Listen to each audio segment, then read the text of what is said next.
एक घर से सास और बहू के झगड़े की काफी देर से आवाज आ रही थी। झगड़े की आवाज इतनी तेज थी कि पड़ोसियों के कान खड़े हो रहे थे। पड़ोसी मजे ले रहे थे। झगड़ा खत्म होते ही बहू किसी काम से बाहर आई तो पड़ोस की एक बूढ़ी औरत आई और बोली, बेटा तेरी सास तो कुतिया का मेल है, अगर ऐसे ही चलता रहा तो तेरा तो जीना हराम हो जाएगा।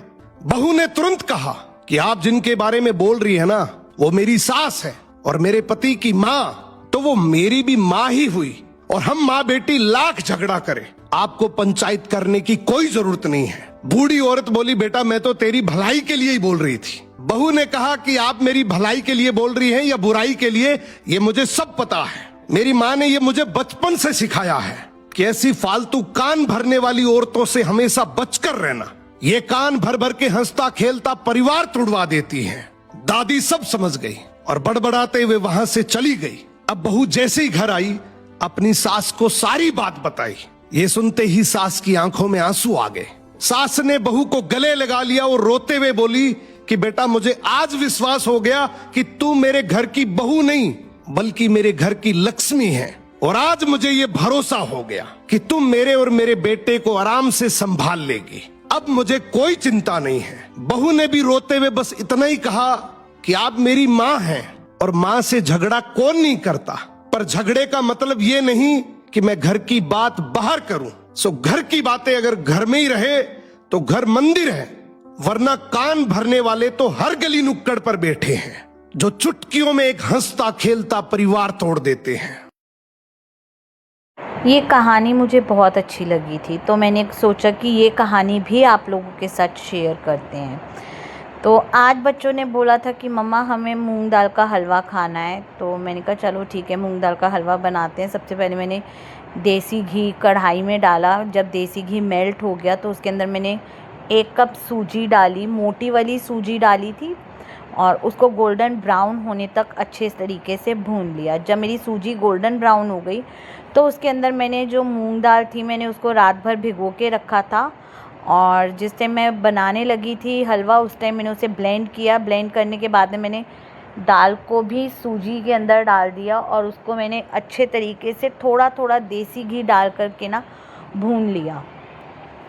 इसके अंदर थोड़ा थोड़ा सा देसी घी बार बार डालना पड़ता है, अगर आप ऐसे नहीं करोगे ना तो वो चिपक जाएगा।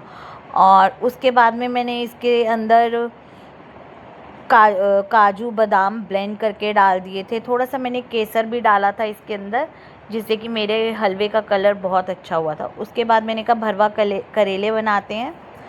तो करेलों को सबसे पहले मैंने छील लिया। छीलने के बाद बीच में से कट लगाया। अब मैंने एक बाउल ले लिया था। बाउल के अंदर मैंने अपने स्पाइसेस डाले, नमक, मिर्च, हल्दी, गरम मसाला, ऑल इन वन मसाला और थोड़ा सा अमचूर और चाट मसाला डाल के उसको अच्छे से मिक्स कर लिया और करेलों के अंदर भर दिया।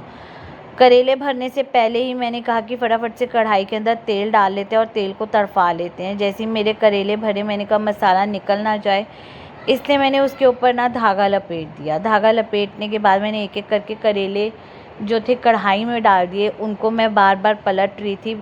जब मेरे करेले पक गए तो मैंने प्याज को ना लंबा लंबा काट लिया, और लंबा लंबा काटने के बाद में जब मेरे करेले पक चुके थे मैंने करेलों को अलग से बाउल में ट्रांसफ़र किया, और उसी जो तेल बचा था उसी के अंदर में मैंने प्याज डाल के उसको अच्छे तरीके से भून लिया था। जब मेरे प्याज गोल्डन ब्राउन हो गए, अच्छे तरीके से पक गए थे, जो मेरे पास कटोरी में मसाला बचा था ना वो भी मैंने प्याज में ही डाल दिया था। तो बस मेरे प्याज भी भून गए थे, मेरे करेले भी पक चुके थे। तो मैंने क्या किया, फटाफट से जो करेले मेरे पके हुए थे वो मैंने प्याज के अंदर कढ़ाई में ही ऐड किए। उसको थोड़ी 2-4 मिनट के लिए उसको ढक के रख दिया। जब ढक के रख दिया तो मेरे करेले और प्याज की जो बाउंडेशन है वो बहुत अच्छी हो गई थी। तो मैंने उन दोनों को एक बाउल में ट्रांसफ़र कर लिया, क्योंकि मेरे करेले की सब्ज़ी भी एकदम से रेडी हो गई थी। अब थी जी बारी, बच्चों ने मुझे कहा था कि मम्मा मूंग दाल के लड्डू भी खाने हैं। तो मैंने रात को जो दाल भिगोई थी वो थोड़ी एक्स्ट्रा भिगोई थी। वैसे क्या करते हैं कि मतलब जो मूंग दाल के लड्डू मैं बनाती हूँ ना उसके अंदर मैं थोड़ी सी माश की दाल भी ऐड करती हूँ। जैसे अगर मेरे पास 3 कटोरी मूंग दाल है तो आधी कटोरी या 1 कटोरी मेरे पास माश की दाल होती है। लेकिन इसमें मैंने माश की दाल नहीं ऐड की थी। अब क्या था ना, मैंने एक साइड पे रिफ़ाइन को गर्म होने के लिए रख दिया था। जो मेरी दाल थी उसको मैंने मैश कर लिया था, ब्लेंड कर लिया था। ब्लेंड करने के बाद मैंने उसको अच्छे तरीके से फेंट लिया था। जब फेंट लिया ना तो मुझे ऐसा लगा कि जैसे बैटर थोड़ा सा पतला हो गया है।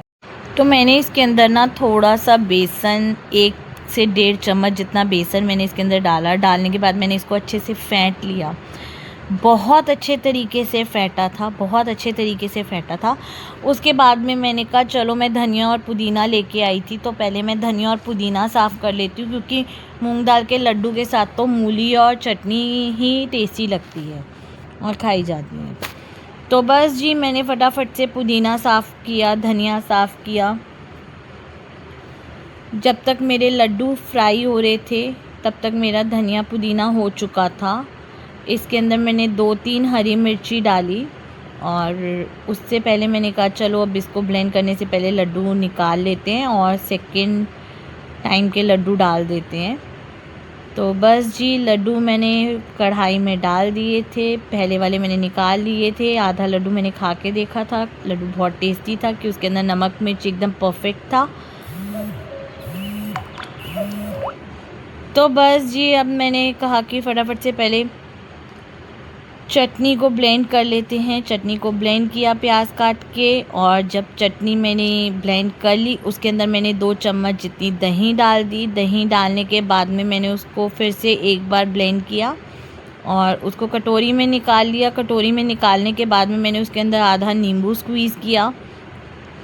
नींबू स्क्वीज़ करने के बाद में उसके अंदर मैंने थोड़ा सा हींग मसाला और हल्की सी हींग पाउडर डाला। बस जी, उसको अच्छे तरीके से मिक्स कर लिया। लड्डू मेरे रेडी हो गए थे।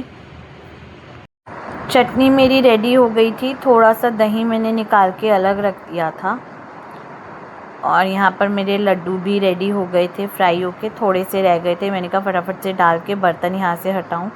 चटनी को मैंने बाउल में ट्रांसफ़र करके साइड पे रख दिया था। मूली मैंने कस के रखी थी। बस जी, अब यहाँ पर लड्डू रेडी हो गए थे।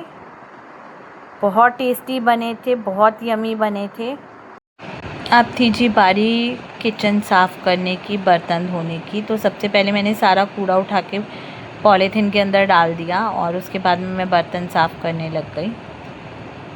तो बस जी, यहाँ पर फटाफट से मैंने बर्तन क्लीन किए। बर्तन क्लीन करने के बाद में मैंने टेबल क्लीन की। टेबल क्लीन करने के बाद स्लैब क्लीन की और उतने में मेरे हस्बैंड आ गए थे। तो फिर मैंने साथ ही रोटी बनाई। रोटी बना के हम लोगों ने खा ली। उसके बाद दोबारा जो बर्तन हो गए वो किए। किचन में से मैट उठाया। मैट उठाने के बाद झाड़ू लगाया, पोछा लगाया और मेरी किचन एकदम नीट एंड क्लीन हो गई थी। दिल को बहुत सुकून मिल रहा था कि हाँ भाई, मेरी किचन एकदम साफ़ सुथरी हो गई है।